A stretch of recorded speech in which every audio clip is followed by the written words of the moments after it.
Selamat pagi anak-anak yang terkasih. Bagaimana kabar kalian hari ini? Semoga kalian selalu sehat dan baik. Hari ini kita akan mulai pelajaran kita yang pertama. Namun sebelum kita mulai pelajaran pada pagi hari ini, kita akan membuka pelajaran kita dengan berdoa terlebih dahulu. Maka marilah kita berdoa. Dalam nama Bapa dan Putra dan Roh Kudus. Amin. Allah, Bapa yang Maha Baik, Engkau telah menciptakan manusia seturut gambar dan rupa Tuhan. Laki-laki dan perempuan tercipta. Laki-laki dan perempuan adalah gambaran-Mu. Bantulah kami agar kami sungguh dapat menjadi citra-Mu dalam perilaku kami setiap hari. Demi Kristus Tuhan kami. Amin. Dalam nama Bapa dan Putra dan Roh Kudus. Amin. Baik, anak-anak yang terkasih, pada hari ini kita akan mulai pelajaran yang pertama dengan tema ketika Allah bercermin. Nah, pembelajaran kita hari ini kita diajak untuk melihat bagaimana Allah menciptakan manusia. Lalu bagaimana kita bisa bersyukur atas diri kita sebagai laki-laki dan perempuan. Dan sekaligus tanggung jawab kita sebagai manusia yang sudah diciptakan oleh Tuhan itu seperti apa. Lalu apa yang membedakan manusia dengan ciptaan yang lainnya? Maka mari kita bersama-sama belajar mengenai hal ini. Nah, anak-anak yang terkasih, kita lihat bercermin. Tentu kita sudah tahu cermin itu apa. Itu adalah sebuah benda yang bisa kita gunakan untuk melihat diri kita. Entah dengan kaca, dengan handphone, atau dengan air yang jernih. Kita bisa bercermin di dalamnya. Dengan bercermin itu kita bisa melihat rambut kita, wajah kita, hidung kita, bentuk tubuh kita, dan lain sebagainya. Tetapi di dalam bercermin itu kita juga bisa melihat bayangan yang lain atau gambar yang lain. Misalkan dari orang tua kita, dari kakek nenek kita, atau mungkin dari keluarga besar kita. Contohnya adalah bentuk wajah kita, mungkin mirip dengan papa mama atau kakek nenek atau paman.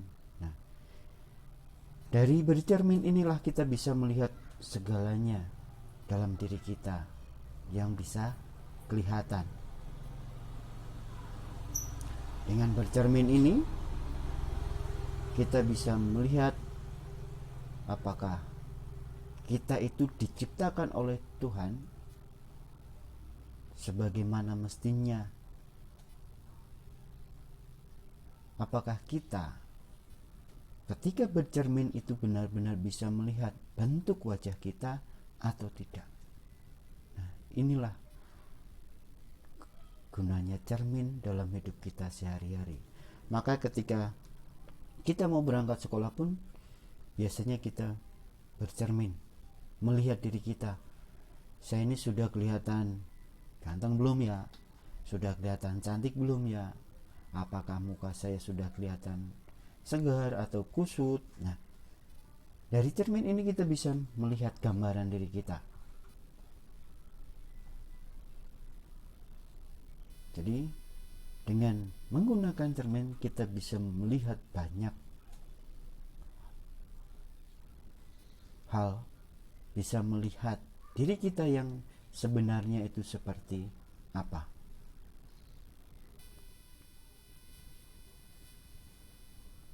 Nah,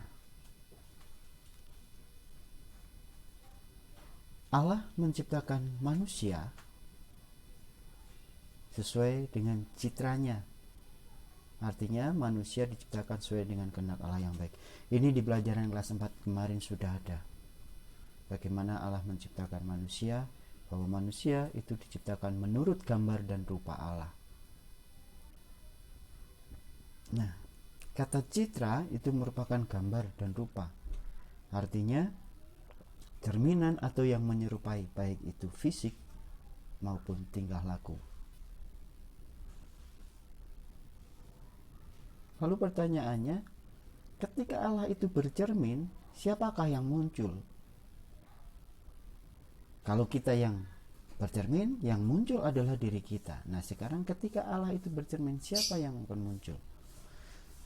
Untuk mendapatkan jawaban itu kita lihat dalam Kitab Kejadian bab 1 ayat 26 sampai 28.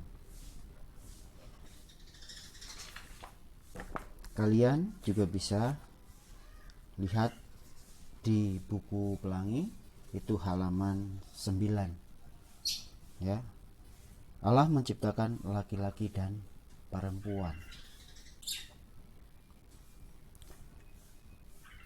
Bapak tidak usah membacakan, kamu baca karena ada di buku Pelangi. Jadi kamu baca Kitab Kejadian bab 1 ayat 26 sampai 28. Nah, anak-anak yang terkasih,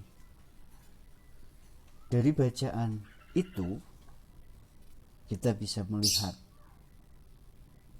bahwa ketika Allah itu bercermin, yang muncul adalah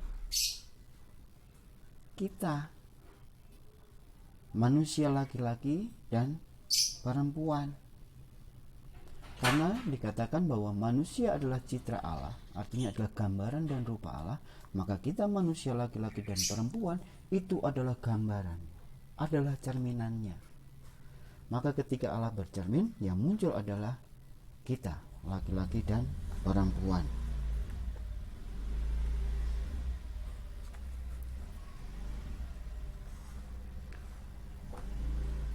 Lalu apa tujuannya Allah menciptakan manusia? Dari bacaan tadi kita bisa melihat bahwa Allah menciptakan manusia itu supaya beranak cucu, dapat berkuasa atas burung-burung di udara, ikan-ikan di laut, dan atas binatang merayap. Atau dengan kata lain bahwa manusia diciptakan oleh Allah itu supaya berkuasa atas makhluk-makhluk lain. Nah, anak-anak yang terkasih, ini artinya bahwa manusia itu dapat berkuasa atas makhluk lain karena kita mirip dengan Allah. Kita manusia berbeda dengan makhluk yang lain. Nah, inilah keunggulan manusia dibandingkan dengan makhluk ciptaan lain. Bahwa manusia itu dibekali dengan daya cipta, rasa, dan karsa. Kalau makhluk yang lain tidak. Daya cipta, bahwa kita manusia itu bisa membuat suatu karya, kita berkreasi, berinovasi. Makhluk yang lain tidak bisa. Rasa, kita memiliki perasaan, memiliki hati yang bisa digunakan untuk berempati, untuk berbela rasa, bertoleransi terhadap orang lain. Nah, hati yang sudah diberikan oleh Allah kepada kita, ini harus kita gunakan. Kalau makhluk yang lain karena tidak memiliki hati, maka dia tidak berperasaan. Contoh, ular mematak orang, dia tidak tahu apakah orang itu akan sakit atau tidak. Tetapi kalau kita memukul orang lain, pasti kita bisa merasakan, oh ya, kalau kita dipukul orang itu sakit, maka saya tidak akan melakukan itu. Nah, ini contoh rasa. Lalu karsa. Karsa adalah perbuatan tindakan. Kita bisa melakukan perbuatan yang sesuai dengan kehendak Allah. Contoh, menolong orang lain, membantu orang lain. Nah, kalau makhluk lain apakah bisa? Tidak. Jadi, perbedaan manusia dengan makhluk ciptaan Tuhan yang lain adalah kita diberi kuasa untuk menguasai makhluk ciptaan yang lain karena kita memiliki daya cipta, daya rasa, dan karsa. Jadi jelas ya anak-anak, bahwa kita sebagai manusia itu makhluk yang paling sempurna ciptaan Tuhan. Pertanyaannya, ini di pelajaran kelas 4, manusia diciptakan pada hari keberapa?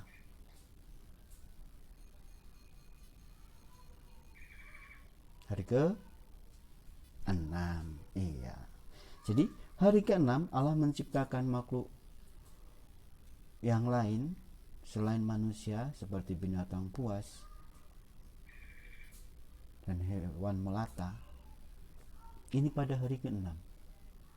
Pada hari ke-6 inilah Allah menciptakan manusia pertama, yaitu Adam dan Hawa di Taman Eden. Di mana di Taman Eden ini Allah sudah menyiapkan segala sesuatunya, itu sungguh amat baik.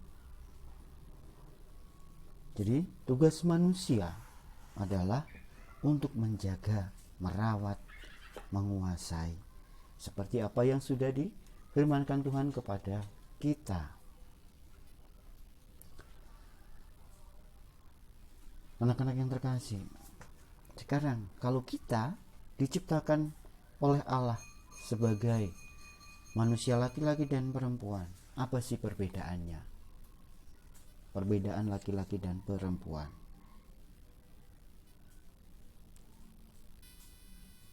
Nah, ini anak-anak yang terkasih. Perbedaan laki-laki dan perempuan. Laki-laki dan perempuan itu memiliki ciri-ciri atau tanda-tanda. Itu ada 3. Yang pertama adalah ciri-ciri fisik, yang kedua ciri-ciri rohani, yang ketiga adalah ciri kodrati. Ciri fisik itu artinya bahwa ciri yang ada dalam diri kita itu bisa dilihat oleh diri kita sendiri maupun oleh orang lain. Contohnya, wajah kita, bentuk wajah, warna kulit, rambut, bentuk hidung kita, dan lain sebagainya. Ini adalah ciri fisik yang ada dalam diri kita, bisa dilihat. Lalu ciri rohani. Ciri rohani adalah yang ada dalam diri setiap manusia yang mengandalkan hati dan pikiran. Contohnya berdoa, berpikir, berkehendak, memahami kitab suci, dan lain-lain. Ini adalah ciri rohani. Artinya bahwa ciri-ciri itu kita yang tahu, seharusnya kita tahu. Karena misalkan saya bisa berdoa, saya bisa merangkai kata-kata ketika berdoa tanpa kesulitan. Nah, ini contohnya. Berpikir, saya bisa berpikir dengan tenang.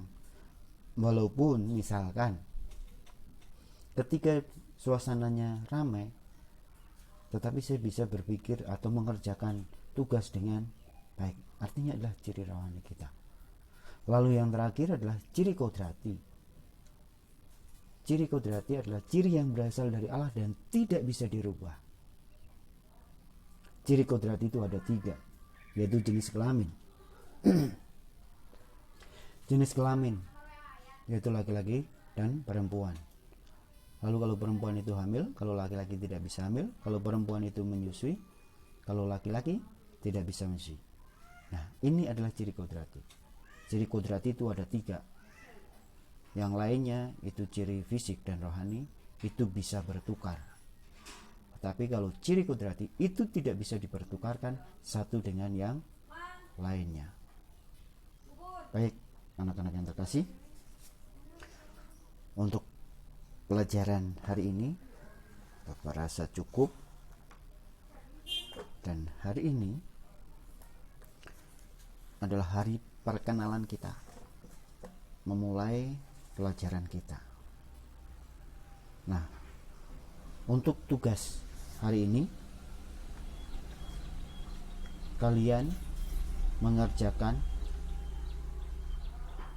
soal yang ada di buku Pelangi halaman 9. Ya anak-anak, buku Pelangi halaman 9 itu saja.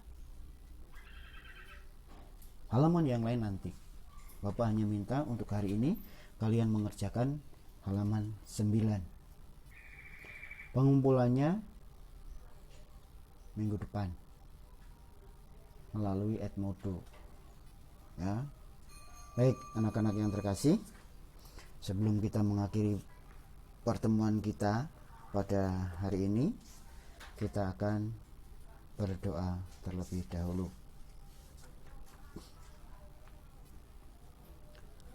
Marilah kita berdoa dalam nama Bapa dan Putra dan Roh Kudus. Amin.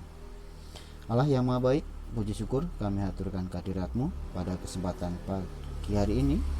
Kami dapat mengetahui bahwa kami adalah cerminan-Mu, sehingga dengan cerminan ini kami dapat menjadi manusia yang lebih baik, manusia yang seturut dengan kehendak-Mu. Demi Kristus Tuhan dan pengantara kami. Amin. Dalam nama Bapa dan Putra dan Roh Kudus. Amin. Baik, anak-anak yang terkasih,